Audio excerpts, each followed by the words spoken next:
Welcome back to the Lore and Valor podcast. I'm your host, Justin Watson.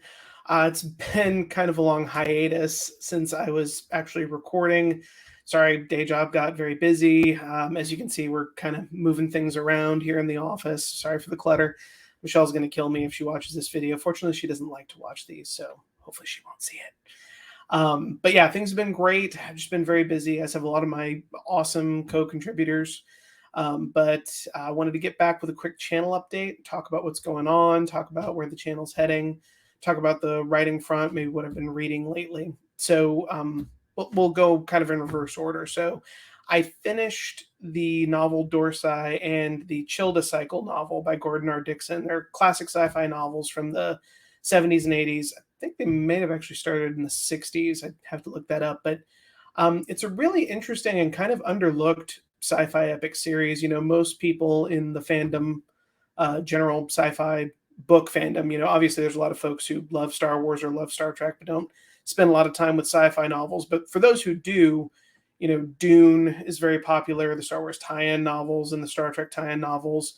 But that Dorsi, to me, is this really interesting case of a series that overall maybe has more good books in it than Dune, and I love Dune, to be clear, but is odd and often a corner by itself. So I'm thinking I'm going to do some longer content basically on Gordon R. Dickson's body of work and maybe Dorsi and its sequel novels in particular.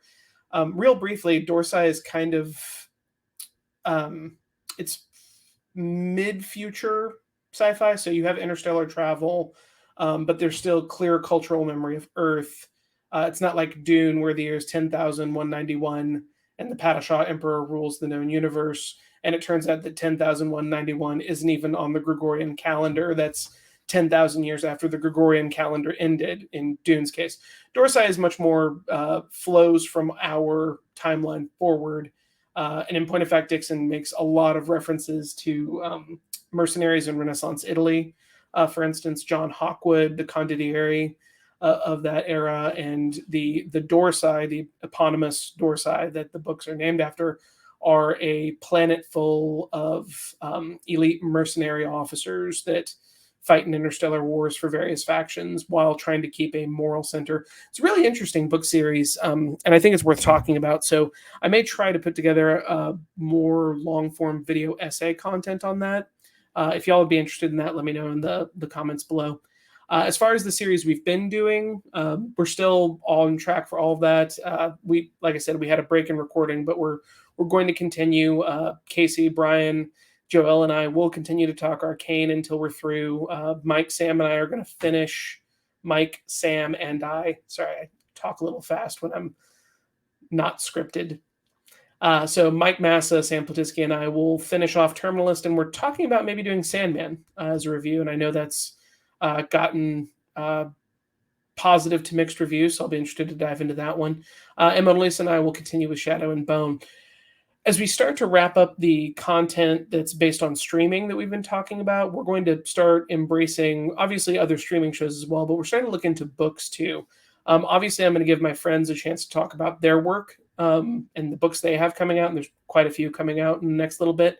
But also, you know, either classics or other works of science fiction, fantasy, or military thrillers, for instance, we do those too, that are coming out. So if you any ideas for that, you know, put that in the comments below. I'd love to hear it.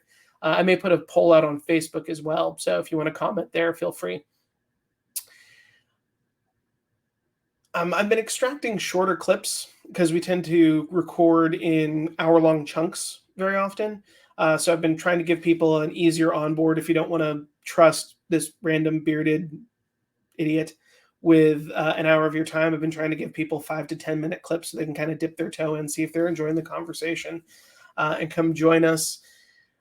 Being a dyed-in-the-wool capitalist, I have started using affiliate links. So if you're not familiar with that concept, what that means is when I link to one of our books or something else we've been talking about in the comments below, if you buy that product or even click through that link and buy a different product on Amazon, you're throwing me a small commission at no increase in cost to you. So just truth in advertising, I have started using that. The channel is still not monetized. We obviously don't have the subscriber base for that at this point. On the writing front, I've got some good progress on Countdown Criminal Enterprise. Countdown Criminal Enterprise is the fourth book in Tom Kratman's M-Day series, which is kind of a globe-trotting military thriller series revolving around a company or a regiment of battle-hardened mercenaries from various countries. And it's a really cool series. This one's based in Mexico amidst the drug war.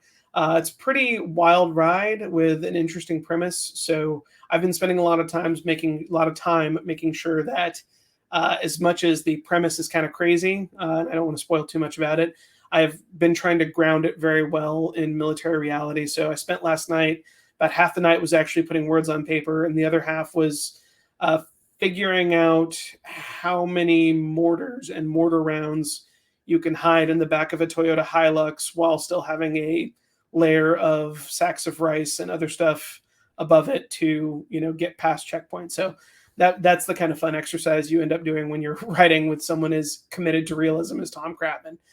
But that's going well. Got another 1,000 words last night. I'm still, as long as I can keep up the pace, on track to turn that first draft into Tom by the end of the year.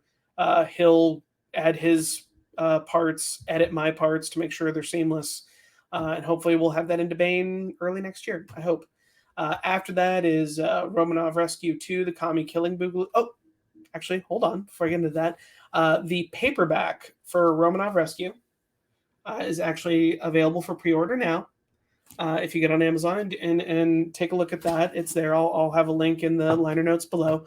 So as you can see, the paperback has the new classy silver variant Bane logo. I really like that.